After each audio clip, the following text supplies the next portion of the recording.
Hello, good morning. It's Tracy Daviero with you from Your VA Mentor, and welcome to our weekly live. Um, it's the beginning of the week again, another great week. Actually, it's the beginning of a new month, which is even more exciting, or terrifying, whichever way you want to look at it. I like to think of it as opportunity, and actually, that's my number one piece here whenever I get into what we're going to talk about today.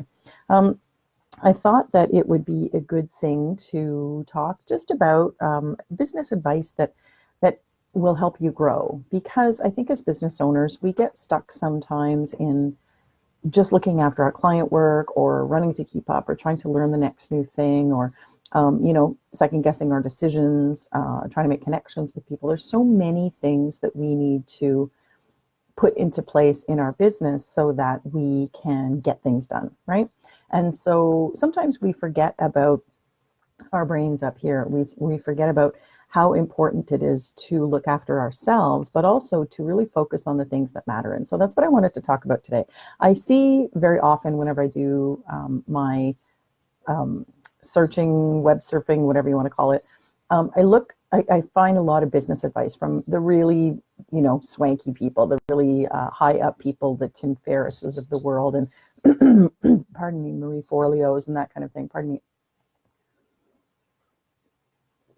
Lots and lots of different people who give, their best business advice, and that's kind of what this is based on. It's a little bit of my business advice based on what I think are things that you really need to focus on. And so, like with anything in these calls or in these videos, I like to do three things. And so I found three that I think are very, very important. And so the first one is based on sort of a Tim Ferriss thing. He gives the really good advice all the time, but one of the things is, check who you're surrounding yourself with. And I think that this is something that VAs really struggle with, to be quite honest. I think that a lot of VAs try to surround themselves with their colleagues who will make them feel good, but won't really help push them along. There's a lot of motivation. I'm not knocking, VA colleagues. I love my VA colleagues, but it is a lot of times, they're just making you feel good, right? They're bumping you up. They're motivating. Well, maybe they're not even motivating you, but they're making you feel good. And so I think that when you have to look at what you need as a business owner is you need to be able to grow. You need to be able to push yourself. You need to be able to be pushed by the people around you in order to make decisions, move forward, and really do the things that you need to do to be successful. And so my take on that is to surround yourself with positivity all the time. And I find that it's very, very challenging when you are surrounding yourself with a lot of other people who are not successful or who are struggling with what they are doing in their business. It's very, very difficult not to be pulled down. And so what I would suggest, or what I do suggest all the time, is to have a little bit of that, because it's very important. There's nobody who understands VAs like VAs, but you really need to be connecting with other people who are business people. And maybe sometimes I had some really great colleagues who were not VAs along the way. And they asked me a lot of really poignant questions about what it was that I was doing and who my clients were. And did you ever think of this? And so all kinds of different business input is really, really important. But I think that it's important that you look at it from a positivity and inspiration sort of look, because you don't want to always be saying, I'm struggling with this. Is anybody else? I don't know where to do this. I'm really having a hard time doing this. And everybody else just chimes in and starts to say, me too. Oh, you've got this, whatever. That's not the positivity I'm talking about. I'm talking about actually being cognizant of the people that you're spending your time with, the people that you're talking to about your business every single day, and making sure that those people are in a position to help you forward, to push you forward. And like I say, many of your VA colleagues will be, there's no question. A lot of them will be. I wouldn't say many. A lot of them would be. But you need to be really careful about who you're spending your time with, because that's going to create a lot of the content that goes on in your brain every single day.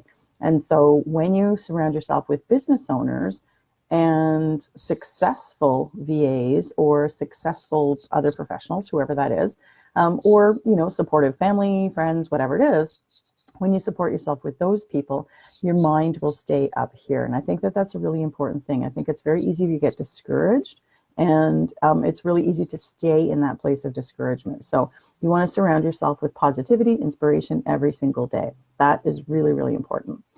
Second one is invest in yourself. And so, that's not me asking you to spend money on my programs or my coaching or anything like that, but think about what you need to advance yourself in your business. Now, some people go the opposite way and they actually invest way too much all the time. And you have to be obviously very cautious with your expenses, not only when you're starting out or when you're thinking about starting out, but at any point in your business, you have to be aware of how much money is coming in and how much money is going out. But you have to be prepared, and you have to be able to consider important investments in your business. And so whether that's training, whether that's coaching, whether that's products and services that you need, or online systems, that kind of thing, to manage what you're doing, you need to be able to identify those things. One of the things that I think is so important to invest in is your time. And for you to understand what it means to connect with people and how that can get you clients so much faster than trying to, learn how to do Facebook ads and figure all of that kind of stuff out. It's really, really important for you to not only look at where you're spending your money, but where you're spending your time. And so look at the investment of time that you're making into the various ways you're trying to bring clients into your business, and focus on one, if you can, two at the very maximum. Like, you don't want to be splitting your interests all over the place. We all have a very limited amount of time to do things. As we get busier with client work, then that time shrinks even more. So you want to get really, really clear on what it is that you want to do, and whether that costs you money or whether that costs you time. You want to be really cautious about those things, but do them, okay? So if you can't get to that networking event because it takes half an hour to travel time, you have to be there for a couple of hours, you really hate networking, but you know that there are clients who you potentially connect with, you really need to make the investment in going. Or see if it's a paid networking event and you have to pay to get in the door. And there's one that I've attended time and time again, and it's like $50 for a ticket, $50 or $60. Seems like a lot of money, but if your clients are there and you know that you can build those relationships online or offline, and then you come back and you continue to talk to these people, you continue to communicate with them, follow up with them, everything like that, they could potentially pay off that $60. So you need to be, like I say, really, really clear about what you're investing in and how it's helping your business, and go all in on anything that you pay for. You want to go all in on. If you get a new project management system, you want to make sure that you're using it to the absolute best of your ability, because every single month that you're paying for it, you want to make sure that you're getting the return that you need, right? So investing in yourself, I think, is really important from a money standpoint and a time standpoint. And the other thing, and I think a lot of VAs do this one almost instinctively sometimes, I know that at least I did, learn through everything that you're doing. So when you're taking a course, obviously, you're learning, but when you're working with clients, when you're doing sales conversations, when you're learning how to network, when you are, writing social media and posting it, or whatever all those things are, find the lesson in everything that you're doing. And so I like to think of that as, when you're tracking the things that you're doing, and then you can monitor your results. I think that's always a really important thing to do. Analysis is a really excellent skill to acquire as a business owner.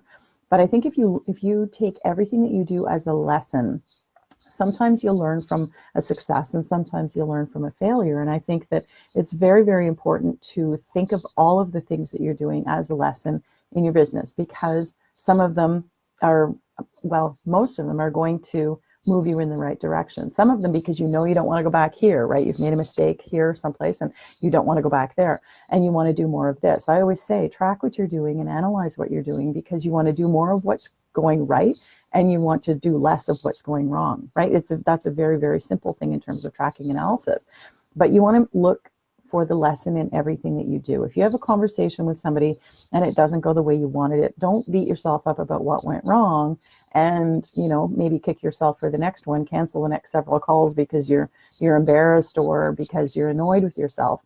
You feel like you missed an opportunity. Look for the lesson. What would you have done differently in this particular call or in that particular interaction that would have made things better? And if you don't know, the learning, you don't always have to instinctively know everything. Reach out to somebody with a really clear question. Reach out to me and say, I had a conversation with somebody. This is the way it went. It didn't go the way I wanted. what did I do wrong? If you really honestly don't know, I think if you sit and you look at things and you sit with them for a while, you can reflect on a conversation and say, gee, I wish I hadn't said that. Now, if you don't know what you should have said in the meantime, or, the next time around, that's really important. So look for the lesson. Try to figure out what it is that you can do better in every single situation. And if you can't figure it out on your own, then get some help to do it. Ask your colleagues, or ask anybody. And don't just look for the pat on the back. I think, like we're talking about, surrounding yourself with positivity and inspiration, and checking who you're spending your time with and that kind of thing. Don't always just look for a pat on the back. That is not always going to be the thing that will move you through. Sometimes it will. But more often than not, we've made a mistake. We need to know what we should do differently next time. And I think that that's the real key with anything you're doing in terms of your business. And that's my business advice for helping you grow. I hope you learned a thing or two. Would love to hear your questions and comments on it. And other than that, I'll see you next week. Take care.